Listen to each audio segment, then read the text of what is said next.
Tony Fauci was at Jake Tapper's house having lobster. They weren't wearing masks. While you were locked down, while your business was forced to close, Tony and Jake were sipping Anisette, making fun of Laura Ingraham.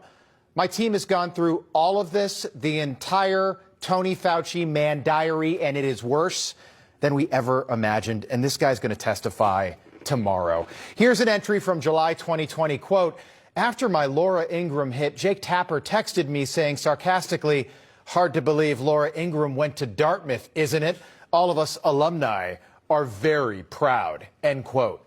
Apparently, Jake went to Dartmouth, Ivy League school, and he can't believe that somebody dirty like Laura Ingraham went to the same school and graduated from the same school. And you can just picture Jake at the Dartmouth Club in Washington, Big D, making fun of Laura with all of his closest lifelong friends. Here's another entry from Tony dated July 13th, 2020, quote, "Yesterday, Florida had 15,000 infections, the most for any state since the beginning," because Tony, of course, always starts with the death. He always talks about the death toll in almost every journal entry. Then he gets to the most important news of the day, which is where Tony is at his very Tony best, Fauci on Fauci, that portion of the diary entry.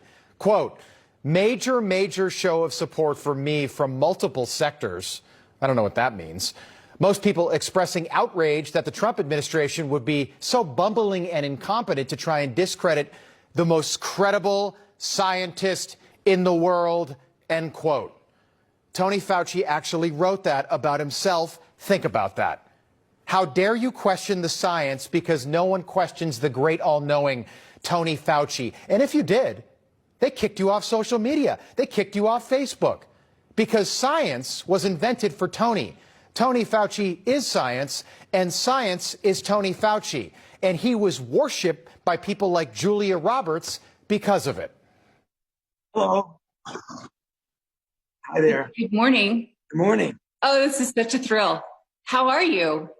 Pretty good, I guess. You know, it's a little bit like running on fumes for a couple of months, but I would imagine this is a thrill for me because there are very few experts of anything in the world, I think, and you truly have emerged as a personal hero for me. Just to have this little corner of your time for us is such a joy. How embarrassing is that? Seriously, like for both of them, especially Julia Roberts.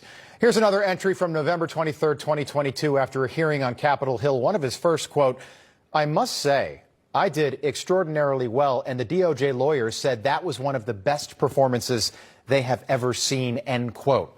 That was Tony's take on what happened. Now, here's what really happened, but don't take my word for it. Here's his old dinner buddy, Mr. Dartmouth himself. I don't know how many times I can say it, Madam Chair. We did not fund gain-of-function research to be conducted in the Wuhan Institute of Virology. We now know that a bat coronavirus was enhanced in a lab. The NIH and NIAID categorically has not funded gain-of-function research to be conducted in the Wuhan Institute of Virology. The National Institutes of Health acknowledged that it funded research of a virus that was studied at the Wuhan Institute of Virology. Oh, Jake and Tony. More red wine, please, honey, while you're in the kitchen for Jake and Tony. Here's another journal entry that shows just how desperate little Tony was to be liked, which is sort of pathetic at age 80. This is July 2020. Quote, "I reached out to Congressman Joe Kennedy since we had a garbled exchange at a House hearing last week, and it looks like he was annoyed with me." Oh, my. We can't have that now, can we, Tony? Tony went on, quote, "I wanted to set the record straight and develop a relationship with him. I was good friends with his Uncle Teddy. We had a 30-minute Zoom conversation, and it was terrific.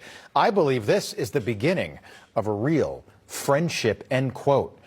Tony couldn't live with the thought of a Democrat being mad at him. So in the middle of a global pandemic that he was tasked with managing, he set up a 30-minute Zoom call with a nothing congressman from Massachusetts to smooth things over. That guy's not even in Congress right now, but he never did that with a Republican.